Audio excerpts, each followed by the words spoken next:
Prossegue a greve dos professores do Estado. O governo apresentou hoje uma proposta, mas a categoria achou insuficiente e resolveu manter a paralisação. Novidade nas eleições 2016. Apresentado hoje o sistema biométrico que será obrigatório em 6 municípios do Estado. Uso indevido de dinheiro público. 3 pessoas foram presas temporariamente em Laguna, no sul do Estado, suspeitas de desvio de verbas destinadas a 29 associações. Não está descartado o envolvimento de vereadores e ex-vereadores na fraude. Oportunidade longe da pátria. No oeste do estado, haitianos retomam a vida e se especializam numa universidade. E ainda na briga pelo título do campeonato estadual, Joinville vence o Figueirense e vai decidir o estadual diante da... O Band Cidade desta segunda-feira já está no ar.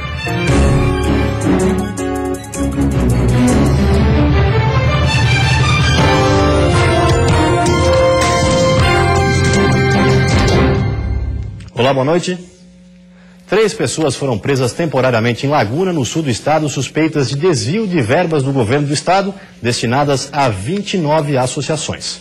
15 pessoas são suspeitas de praticar os crimes de lavagem de dinheiro, formação de quadrilha, peculato, apropriação indébita e falsidade ideológica, ainda em 2009.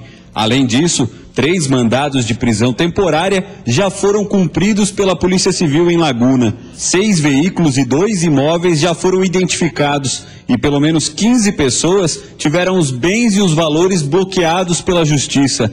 A fraude envolve, inclusive, funcionários públicos. A gente não está declinando nomes aí, porque ainda é uma fase inicial, é pré-processual. Nós estamos terminando o inquérito policial essa semana que vem, mas nós temos aí desde ex-vereadores a vereadores também envolvidos no bloqueio de bens. Mas o inquérito policial indica que nós temos mais pessoas indiciadas além do que esses 15. De acordo com a investigação, pelo menos 29 associações receberam verbas do governo estadual. O montante, se somado, chega a 3,5 milhões de reais, valor que foi praticamente todo desviado. Essas entidades, em vez de aplicarem no que elas tinham se propostas ao serviço proposto a fazer, que era a distribuição de remédio, distribuição de cestas básicas, basicamente, esse dinheiro chegava na conta da entidade e no mesmo dia ou dias subsequentes, mas logo em seguida, esse dinheiro era retirado quase em sua totalidade e desviado para essa quadrilha, para essa organização criminosa. A DEIC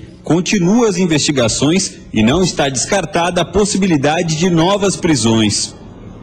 Reforço no efetivo. Várias cidades catarinenses vão passar a contar com novos policiais militares. No total, 362 novos policiais militares vão garantir a segurança nas cidades catarinenses. Os policiais serão distribuídos em 8 regiões. Na Serra serão 21 novos soldados. No Vale do Itajaí, 48.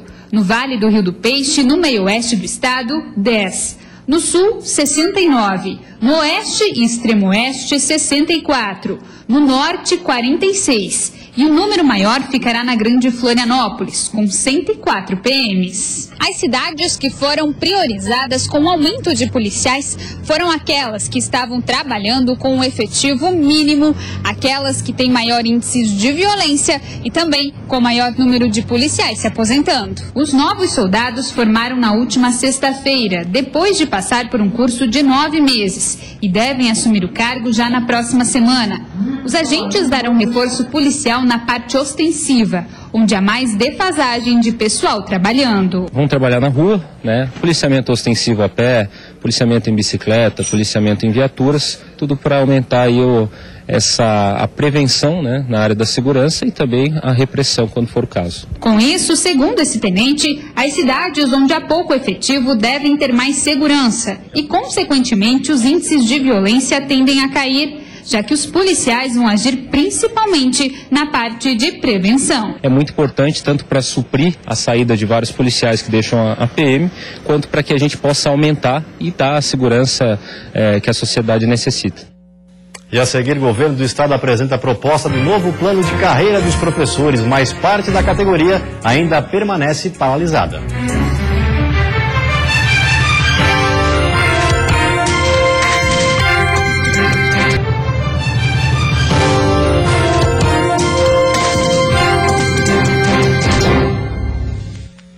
Foi oficializado hoje na capital o sistema de atendimento biométrico do norte da ilha. Agora passa a ser obrigatório o cadastro biométrico para as próximas eleições no estado. O primeiro dia oficial de atendimento no posto de Canasvieiras, no norte da capital, foi movimentado. Alguns eleitores se apressaram para atualizar as informações e fazer o cadastro biométrico. Está super tranquilo, super bom. O posto aqui tem um bom local de atendimento e é importante para a gente poder ajudar na consolidação da democracia. Agora posso votar. Pelo menos em 6 cidades catarinenses, a identificação por biometria será obrigatória nas eleições de 2016. Além da capital, o processo de cadastramento já foi iniciado em Joinville, Palhoça, Santo Amaro da Imperatriz, São José e Biguaçu. O objetivo é garantir mais segurança durante o pleito eleitoral. O processo de identificação biométrica, ele naturalmente trará agilidade, mas o maior, digamos, objetivo dele é o da segurança, para evitar que haja fraude nas eleições, que alguém vote num lugar do outro. O prazo termina só em março do ano que vem, mas quanto antes a atualização for feita, menos filas o eleitor precisará enfrentar. Em Santa Catarina, 2.200.000 eleitores devem fazer o cadastro. Na capital, quase 90% dos eleitores não se cadastraram. E a escolha do norte da ilha para a implantação do novo posto não foi por acaso. É estratégico. O norte da ilha é uma região onde ainda há muita necessidade de novos cadastramentos eleitorais, por ser uma região onde realmente há ainda muita migração. Para se cadastrar, basta procurar o cartório eleitoral mais próximo da cidade onde vota e levar documento oficial com foto, comprovante de residência e título eleitoral. Quem não fizer o cadastro dentro do prazo terá o título eleitoral cancelado, ficando impedido de votar, obter passaporte e participar de concursos. Greve do magistério no estado. A Secretaria Estadual de Educação apresentou oficialmente agora à tarde a proposta de governo para o novo plano de carreira dos professores, mas a categoria continua paralisada. De acordo com o coordenador de negociações do governo, o documento está em fase final de elaboração e depende do fim da greve, o que significa que o projeto de lei só deve chegar à Assembleia Legislativa quando a categoria voltar ao trabalho. Está pronto, faltam pequenos ajustes só, mas na prática ele está pronto conforme a proposta que a gente apresentou. Já o secretário de Estado da Educação fez questão de informar que não haverá perdas para o magistério e que os números são favoráveis em Santa Catarina, como os consecutivos aumentos que, segundo ele, tiveram os profissionais nos últimos anos. Já a regência de classe, incorporada ao salário na nova proposta, seria assunto indiscutível para o governo. Os níveis finais de carreira, eles tiveram aumentos menores, de 70% a 80%. Então a descompactação da carreira é para isso. E a incorporação da regência de classe ajuda a isso, que se eu não incorporasse a regência de classe, eu continuaria dando aumentos automáticos para o pessoal que já ganhou 200% de aumento, em detrimento daquele profissional que ganhou 70%, 80%. O Sindicato dos Trabalhadores em Educação avalia que apenas questões secundárias foram alteradas. Não discute a questão central, ele não muda a quantidade de investimento na descompactação. Permanece os 200 milhões. Então, portanto, vai haver apenas um aumento nominal e não um aumento real dos vencimentos. Os professores temem perdas a longo prazo, já que os recursos públicos não foram ampliados. Ainda seria possível contratar professores temporários por hora e os aumentos estariam atrelados ao Fundeb, Fundo Federal de Educação. A categoria também não abre mão da regência de classe, mas como está hoje, paga à parte. Ao longo do tempo, ela vai se extinguir, ela vai acabar, porque ele vai vincular o vencimento ao reajuste do Fundeb do ano anterior. E nunca o reajuste do Fundeb vai acompanhar o percentual de reajuste da lei do piso, da lei 11.738. Nesta terça-feira, uma reunião entre o comando de greve deve decidir pela rejeição ao novo plano de carreira apresentado pelo governo. Já na quarta-feira, uma assembleia com professores de todo o estado deve acontecer aqui na capital. Pelo levantamento da Secretaria de Educação, apenas 10% da categoria continua parada. Já o Cinti informou que está recalculando a adesão ao movimento nos próximos dias. A terça-feira vai ser de nebulosidade variável, com pancadas de chuva na maioria das regiões, principalmente à tarde. A temperatura mínima deve ficar em 9 graus na Serra e a máxima em 29 no litoral norte, Grande Florianópolis e também no sul do estado. No Planalto Norte, mínima de 12 e máxima de 24 graus. No Oeste, Vale do Itajaí, máximas entre 25 e 26 graus. E a cidade de Joinville busca alternativas para solucionar a falta de vagas nos cemitérios municipais. A cidade mais populosa do estado tem mais de 136 mil sepultados. Esses são os dados que levam em conta os 10 cemitérios administrados pelo município de Joinville. A quantidade esgota praticamente a capacidade dos terrenos dos cemitérios. A situação mais preocupante é a do cemitério Nossa Senhora de Fátima, única opção da zona sul da cidade. Aqui estão enterrados 27 mil corpos. Para resolver o problema e aumentar a oferta de túmulos, a Secretaria de Meio Ambiente descarta a possibilidade da compra de novos terrenos. A solução estudada foi verticalizar o cemitério. No cemitério Nossa Senhora de Fátima, nós vamos terminar a parte de drenagem do cemitério e vamos iniciar uma verticalização de 3 ou 4 gavetas, ainda a ser definido.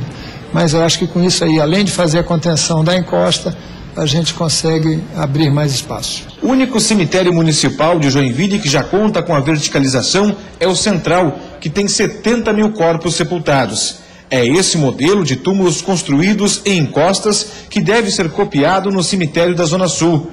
Outra aposta da Secretaria de Meio Ambiente para aumentar as vagas de túmulos nos cemitérios é a construção de ossários. Um ossário hoje vai ter em torno de 50 espaços, cada espaço com capacidade para atender 3 ossadas, vamos chamar assim.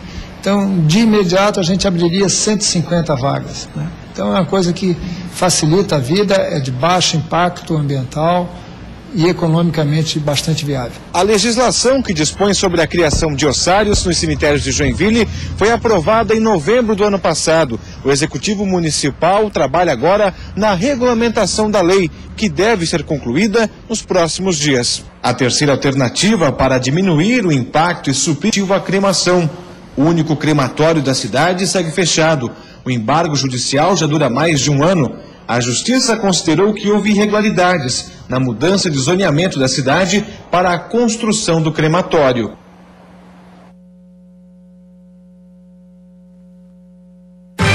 Chance de decidir o casa.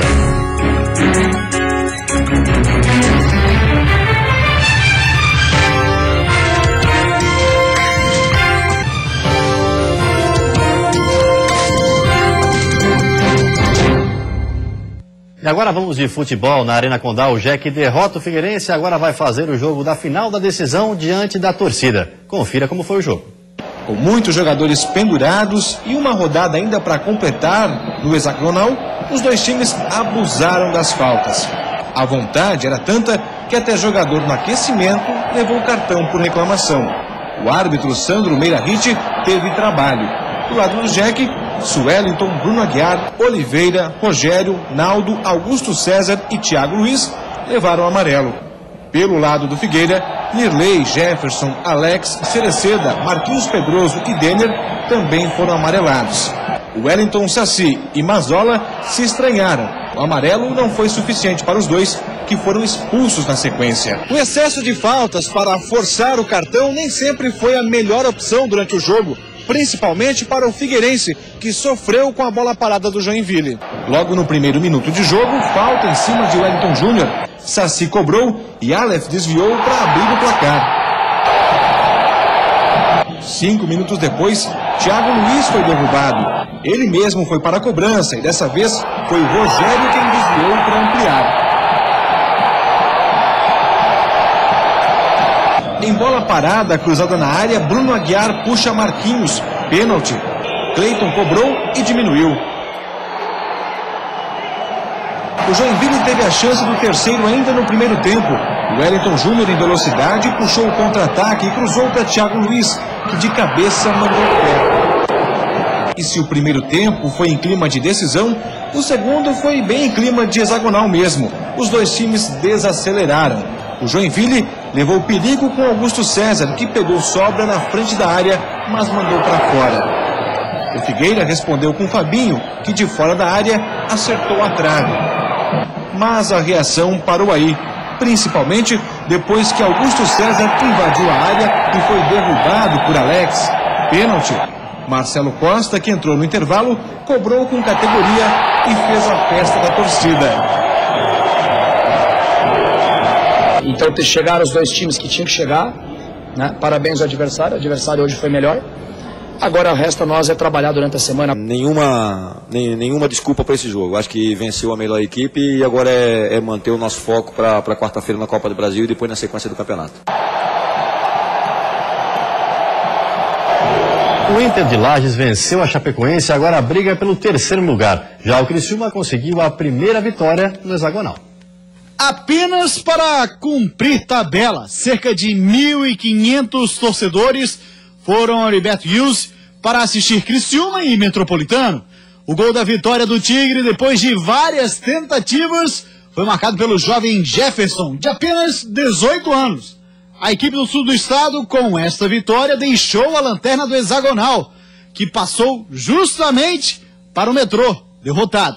E ainda antes da partida, a diretoria do Criciúma apresentou um novo técnico para a Série B. Moacir Júnior terá como principal missão levar o Tigre de volta à elite do futebol brasileiro. E buscar os objetivos, que o Criciúma realmente, pela estrutura que tem hoje, pela sua tradição, merece muito voltar esse ano ainda para a Série A do Campeonato Brasileiro. Em Lages, o Internacional provou, mais uma vez, que é a grande revelação do Campeonato Catarinense. Depois da cobrança de falta de Marcelinho Paraíba, Gustavo abriu a contagem para o Colorado da Serra. O Verdão empatou com o volante Gil num chute de fora da área. Mas Chico, também com um chute de longe, fechou o placar com esse golaço. Inter e Chapecoense continuam na briga pelo terceiro lugar, que dá a vaga direta à Copa do Brasil. Um dos nossos pecados é a gente criar demais e não conseguir converter isso em gol. Temos mais uma semana para repetir isso, para que a gente possa lá diante do Figueirense realmente carimbar essa vaga na Copa do Brasil e finalizar esse primeiro semestre de forma maravilhosa. E pelo encerramento do quadrangular da morte, Atlético de Ibirama e Avaí precisavam de um empate para evitar o rebaixamento. E foi justamente isso que aconteceu em Ibirama.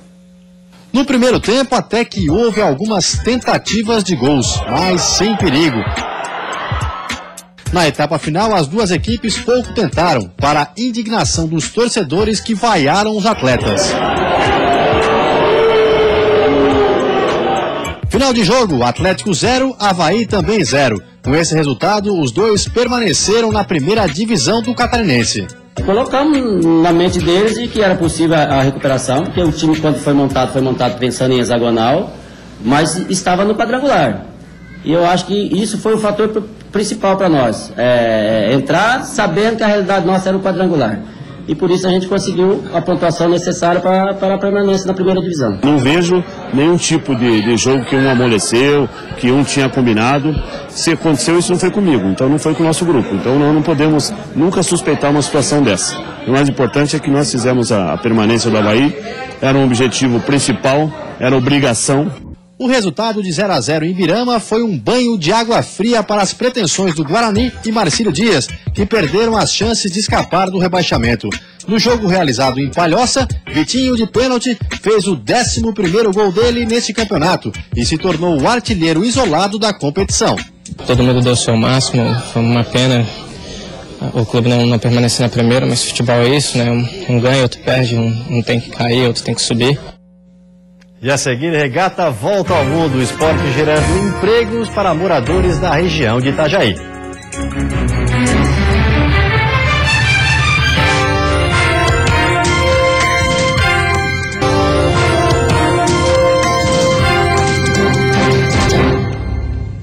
Volvo Ocean Race, além de atrair grande público, a regata está gerando empregos para os moradores da região de Itajaí. O trabalho não é fácil. Arruma daqui, conserta dali. Tudo tem que estar perfeito. Nenhuma peça, por menor que seja, pode ficar fora do lugar.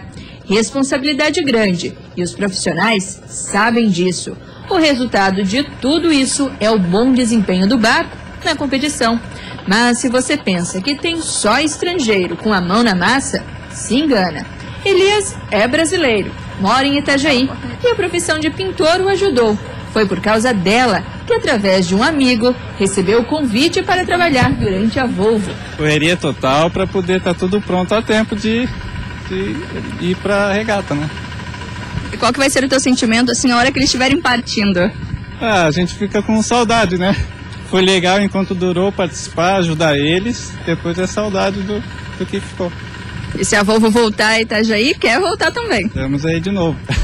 O único barco que ainda recebe reparos é o Dongfeng. A embarcação chegou hoje de madrugada e ficará pelo menos 3 dias em terra. O mastro, para substituir o que foi avariado durante o percurso, chegou no sábado, trazido de caminhão de São Paulo.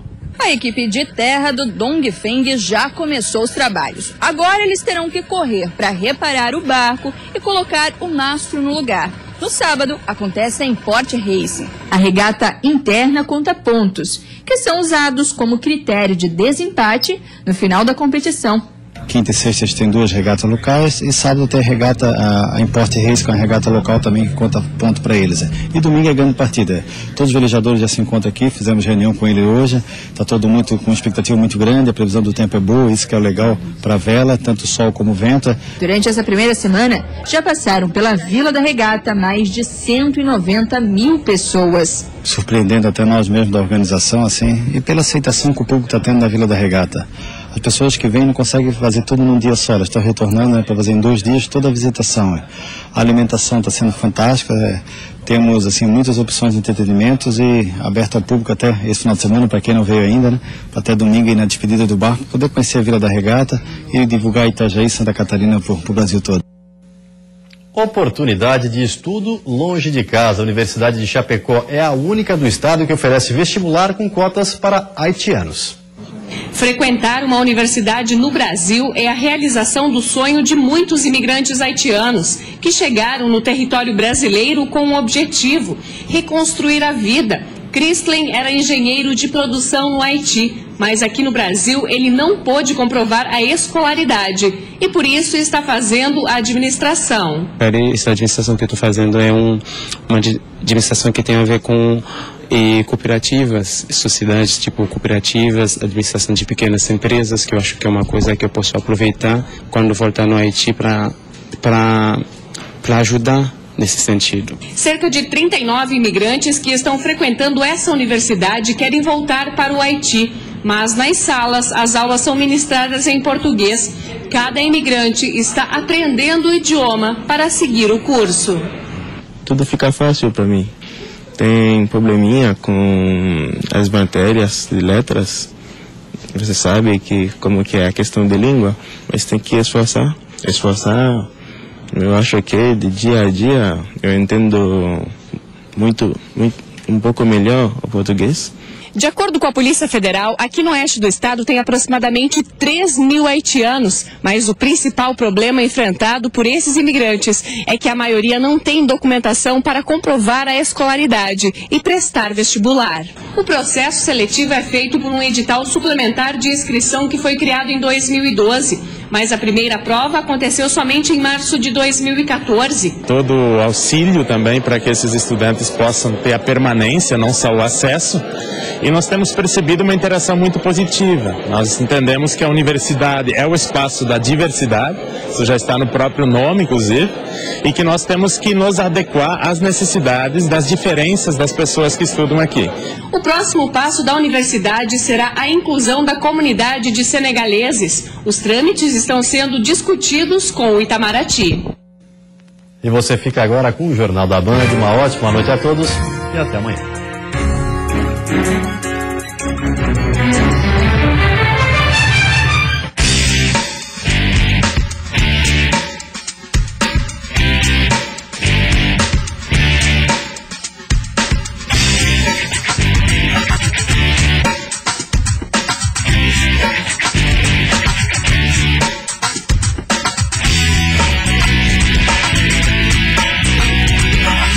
Planalto afirma que está atento às reivindicações das ruas e decide que reforma